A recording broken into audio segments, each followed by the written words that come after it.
하나님 말씀은 역대하 35장 1절에서 19절까지 말씀입니다. 요시야가 예루살렘에서 여호와께 유월절을 지켜 첫째 달 14째 날에 유월절 어린 양을 잡으니라.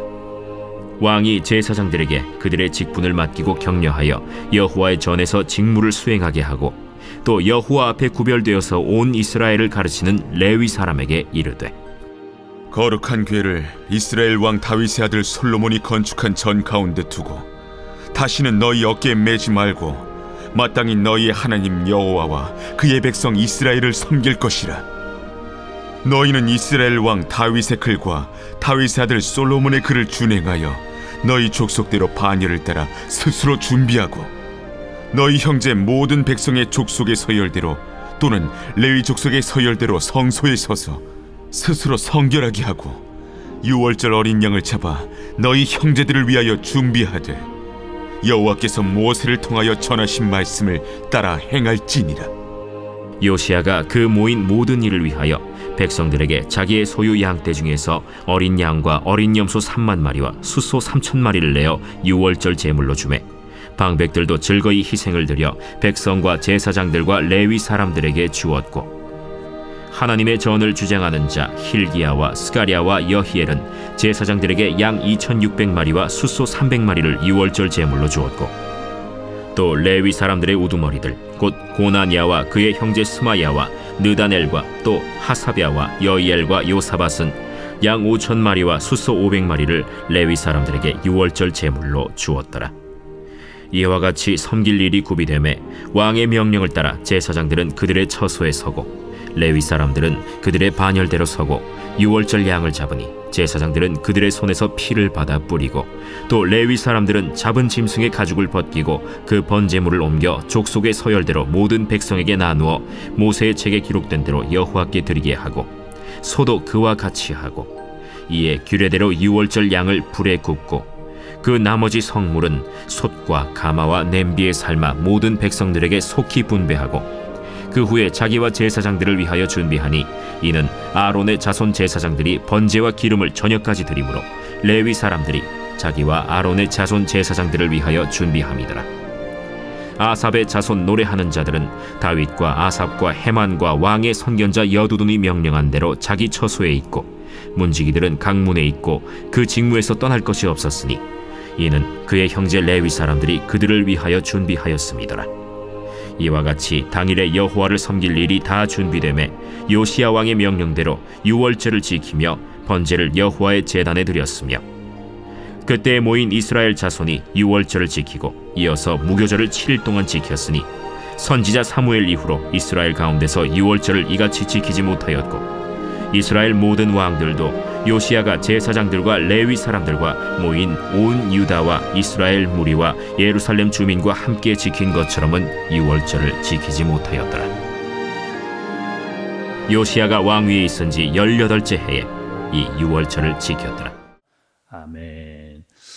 우리는 여러분 계속해서 요시야라고 하는 왕에 대해서 말씀을 듣고 있습니다. 먼저 여러분 남유다의 이 왕이었던 요시야는 16번째 그런 왕이었죠. 특별히 요시야를 보면서 우리가 그 상황을 좀 살펴보면 남유다가 망하고 있었던 그런 시점에 왕이 된 그런 사람이다. 또 어제 말씀에 여러분 어떤 일이 있었어요? 요시야가 율법책을 발견을 그렇게 했습니다. 발견해서 어떻게 했느냐? 사람들에게 율법을 듣게 하고 또 그 말씀을 깨닫게 하고 또 백성들에게만 너희들 율법 잘 지키고 말씀 잘 들어라 그대로 살아라 라고 하지 않고 요시야부터 그렇게 말씀대로 살았던 그런 왕입니다. 또 말씀을 들을 때 어떻게 했느냐? 이 요시야는 옷을 찢었어요. 근데 여기서 옷을 찢는다는 것은 막 화가 나서 열받아서 막 옷 찢는 게 아니고 애통과 비통 또 슬픔에 대한 어떤 비통과 슬픔과 애통이에요? 우리가 정말 하나님의 말씀대로 살지 않았구나. 정말 하나님의 말씀대로 살겠습니다라고 하는 그런 애통의 마음이었습니다. 그래서 여러분 우리가 요시야를 볼 때 이런 왕을 남유다에서 찾아보기가 거의 없을 정도로 정말 말씀대로 살고자 하면서 그 애통의 마음이 있었던 그런 왕이다 말씀을 드렸습니다. 특별히 여러분 요시야가 중요했던 이유가 있는데 여러분 그 이유는 뭘까요? 우리가 요시야를 처음 시작하면서 제가 말씀을 여러분께 드렸는데 요시야를 보면서 우리 가장 중요하게 봐야 될 부분이 뭐다? 이 요시야를 보면서 누가 보여야 된다? 예수님이 보여야 됩니다. 요시야를 보면서 예수님이 보여야 되는 거죠. 왜요? 예수님도 어떻게 하셨어요? 이 땅에 오셨어요. 예수님 이 땅에 오셔가지고 사람들에게 너희 말씀대로 살아라 라고만 말씀만 하신 게 아니고 예수님이 몸소 말씀대로 그 말씀에 순종하는 삶을 사셨습니다. 그리고 희생을 그렇게 하신 거죠. 그리고 믿지 않는 사람들, 말씀을 듣지 않는 사람들을 보면서 예수님이 애통해하는 그런 모습을 예수님께서 보여주셨습니다. 오늘 요시야는 여러분 어떤 또 일을 했을까? 어떠한 마음을 가지고 있었을까? 말씀을 여러분 한번 좀 보세요. 1절의 말씀을 좀 보시면 1절에 요시야가 예루살렘에서 여호와께 유월절을 지켜 첫째 달 14째 날에 유월절 어린 양을 잡으니라 이렇게 이야기합니다. 또 여러분 6절의 처음을 좀 보세요. 6절 처음에 스스로 정결하게 하고 유월절 어린 양을 잡아 이렇게 이야기하죠. 또 7절의 마지막에 유월절 제물로 주매 8절, 9절, 11절 계속해서 무엇이 나오냐? 유월절이 계속 제가 보니까 오늘 본문에 유월절이라고 하는 말이 13번이나 등장하는 것을 볼 수가 있습니다. 근데 왜 요시야는 유월절을 지키고 유월절을 이렇게 강조하는 그런 모습을 볼 수가 있을까요, 여러분? 우리가 이 유월절에 대한 이야기를 들으면서 말씀을 들으면서 히스기야 때도 우리 이 이야기를 말씀을 드렸습니다. 이스라엘에게 있어서 유월절은 아주 특별한 의미를 가지고 있다. 여러분 생각해 보세요. 이스라엘에게 유월절은 왜 특별한 의미를 가지고 있었을까? 유월절 지키기 전에 이스라엘은 어떤 상태였어요? 다시요. 유월절 그 절기를 지키기 그 전에는 이스라엘이 어떤 상태였느냐?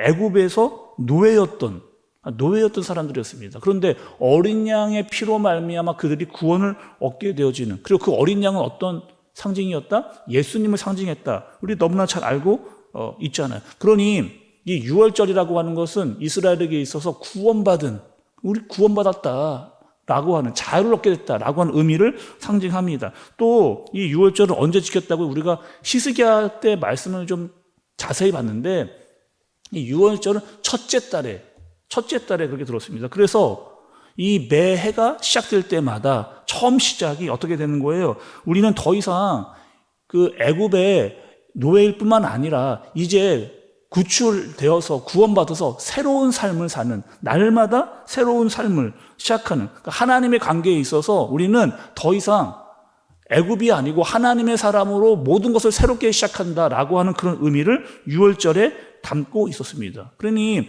유월절을 지킨다라고 하는 것은 구원받은 사람으로 새롭게 되어서 하나님의 말씀에 순종한다라고 하는 의미를 가지고 있는, 이스라엘에게 있어서 그런 의미를 가지고 있는, 그래서 이 요시야는 그 유월절을 아주 중요하게 여기는 것을 볼 수가 있습니다. 또 오늘 말씀 1절에 보니까 첫째 달이라고 나오잖아요. 첫째 달. 모세의 율법대로 한 겁니다. 또 히스기야 때는 여러분 기억이 나실지 모르겠는데 히스기야 때는 유월절을 언제 지켰느냐? 둘째 달에 지켰습니다. 그러니까 첫째 달에 지키려고 했는데 상황이 여의치가 않아가지고 둘째 달에 들었는데 요시야는 지금 어떻게 하고 있냐? 첫째 달에 율법에 기록되어 있던 그대로를 지금 그렇게 지키고 있는 모습을 볼 수가 있어요. 또 2절의 말씀도 여러분 보시겠어요? 2절의 말씀. 왕이 제사장들에게 그들의 직분을 맡기고 격려하여 여호와의 전에서 직무를 수행하게 하고 이렇게 얘기합니다. 지금 요시야 때는요, 여러분 어떤 상태였느냐? 앞전의 왕들이 굉장히 악한 왕들이 많았잖아요. 그래서 우상 숭배를 굉장히 심하게 했던 그런 왕들이 요시야 앞에 계속해서 등장을 했습니다. 그래서 지금 어떤 상황이냐? 제사장들이 파면되어지고 또 제사장들이 자기의 자리를 잃어버렸던, 그런데 이 요시야가 왕이 되고 나서는 제사장들을 원래의 자리에서 자기의 일들을 제대로 할 수 있게끔 하고 있는 그런 모습을 볼 수가 있어요. 조금 전에 2절의 말씀에 격려한다, 격려하여 이런 뜻이 있잖아요. 이런 뜻은 이런 뜻입니다. 힘을 나게 한다. 제사장들이 다시 힘을 나게 한다. 용기를 나게 한다. 또 자신의 자리에서 자신이 해야 될 일들을 자발적으로 최선을 다할 수 있도록, 전심전력할 수 있도록 그렇게 만들어졌다라고 하는 그런 의미를 가지고 있는 겁니다. 그러니 지금 요시야는 제사장과 레위인들에게 자신의 자리에서 해야 될 일을 최선을 다할 수 있는 여건들을 만들어주고 있는 그런 모습을 볼 수가 있어요. 그리고 그들에게 두 가지를 아주 중요하게 여깁니다. 어떻게 해라? 너희는 어떻게 하라고 이야기를 하느냐? 반드시 언약궤를 성전 안에 두라는 거죠. 그럼 당연한 거 아닌가요? 언약궤는 성전 안에 가장 깊었던 그 자리에 있어야 될 게 여러분 그 언약궤이었는데 당연한데, 그런데 그 앞선 왕들이 어떻게 했을까요? 우상 숭배를 하면서 이 언약궤를 성전 밖으로 끄집어냈든지 아니면 성전을 보수하면서 그 언약궤를 성전 밖으로 끌어내어놨을 가능성이 있습니다. 그런데 이 요시아가 어떻게 하는 거예요? 다시 그 언약궤를 성전 가장 중요한 곳에 두라는 거예요. 그리고 오늘 말씀해 보시면 여러분 3절에 다시는 어깨에 매지 말라. 다시는 어깨에 매지 말라라고 하는 표현이 이런 표현입니다. 더 이상 언약궤를 성전 밖으로 끌어집어내지 말라는 거예요. 그곳에 계속해서 두라는 겁니다. 다시 말하면 우리에게 이런 말씀이죠, 여러분. 우리의 마음 가운데 하나님의 말씀을 가장 깊은 곳, 가장 중요한 곳에 두고 그 말씀대로 살라. 하나님의 말씀을 우리의 마음 밖으로 빼지 말라라고 하는 의미를 가지고 있는 겁니다. 또 요시아는 6절에 보니까 여러분 어떻게 하냐? 제사장과 레위인들에게 스스로 성결하게 하라는 거예요. 스스로 성결하게. 몸과 마음을 정결하게 하고 깨끗게 하라는 거죠. 자, 여러분, 이 성결이라고 하는 의미는 다른 사람이 나를 정결하게 하거나 깨끗하게 하거나 그렇게 할 수가 없습니다. 내가 제사를 드리면서, 그러니까 내가 예배를 드리면서 내가 거룩해지고 내가 정결하게 되어지는 그런 모습, 그래야만 주님께로 나아갈 수 있는 모습을 갖출 수 있기 때문에 그런 거죠. 그러니 요시아는 지금 레위인들에게 너희들 언약궤를 성전의 가장 깊은 곳에 두고 너희부터 성결하게 되어져라. 너희가 맡고 있는 이 일들부터 충실하게 행하라. 최선을 다해라. 하나님 앞에 올바로 서라. 라고 하는 것부터 지금 시작하는 것을 볼 수가 있는 거죠. 또 요시아는 유월절을 아주 성대하게 치르는 것을 볼 수가 있습니다. 또 요시아는 유월절을 지키며 자신의 재물, 자신이 가지고 있었던 재산들 중에서 재물을 드리는 것을 볼 수가 있어요. 여러분 7절에 보시면 자기의 소유의 양떼 중에서 어린 양과 어린 염소 3만 마리, 또 숫소 3,000마리를 내놓는. 그러니까 이 요시아라고 하는 왕은 우리가 앞서서 이야기도 드렸지만 백성들에게 말만 하는 왕이 아니고 그렇게 하라고 명령만 하는 왕이 아니라 솔선수범하면서 자신이 해야 될 일들을 감당해 나가는, 그리고 그 왕을 보면서 백성들이 따라갈 수 있게끔 하는 그런 왕이었습니다. 또 여러분 18절의 말씀을 좀 보세요. 18절의 말씀. 선지자 사무엘 이후로 이스라엘 가운데서 유월절을 이같이 지키지 못하고 이스라엘 모든 왕들도 요시아가 제사장들과 레위 사람들과 모인 온 유다와 이스라엘 무리와 예루살렘 주민과 함께 지킨 것처럼은 유월절을 지키지 못하였더라. 이렇게 얘기합니다. 특별히 처음 부분을 다시 보시겠어요? 선지자 사무엘 이후로 이스라엘 가운데서 유월절을 이같이 지키지 못하였고 이렇게 얘기했어요. 그러니까 지금 요시아 때 어떻게 했다는 거예요? 그 어떠한 왕들보다도 이 요시아는 어떻게 했느냐? 유월절을 제대로 지키려고, 율법에 기록되어져 있었던 대로 지키려고 가장 성대하게, 그리고 그 유월절에 참여한 사람들이나 재물의 수가 가장 많았던 다윗과 히스기야보다도 훨씬 더 성대하게 그렇게 유월절을 지킨 것을 볼 수가 있습니다. 그래서 중요한 것은 그럼 이때가 어떤 때라고요? 율법책이 발견된 후입니다. 하나님의 말씀이 다시 발견된 그 이후에 그 말씀대로 끝까지 살려고 했던 요시아의 모습을 보여주고 있는 거죠. 우리가 여러분 남유다 왕들을 보면서 다른 남유다의 왕들도 유월절을 지켰거든요. 아니 다른 왕들도 다 지키려고 애를 썼습니다. 그런데 완벽하지 않았어요.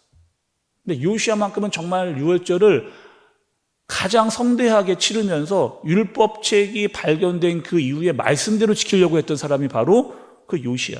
그래서 여러분 우리가 다시 한번 여기서 강조하면서 여러분께 말씀을 드려야 되는데, 이 요시아를 보면서 그 누구를 봐야 된다? 누구가 예표되어야 된다? 예수님이 예표되어 지는 거죠. 온전한 유월절. 그 유월절에 의미가 제대로 완벽하게 지켜진 것은 예수님을 통해서 성취되는 그 모습을 이미 예표하고 있는 왕의 모습을 보여주고 있는 겁니다. 그럼 여러분, 우리는 어떤 사람이에요? 우리는 예수님으로부터 구원받은 사람입니다. 그래서 우리는 하나님의 말씀에 순종해야 되는 사람들이고, 또 6월절의 의미처럼 날마다 새로워질 수 있는 능력을 가지고 있는 그런 사람들인 거죠. 뿐만 아니라 우리는 어떤 사람들이어야 되느냐? 하나님의 말씀을 받은 자로 그 말씀에 순종하면서 최선을 다하는 그런 사람들이어야 된다라고 하는 것을 요시야 왕을 통해서 우리에게 알려주시는 겁니다.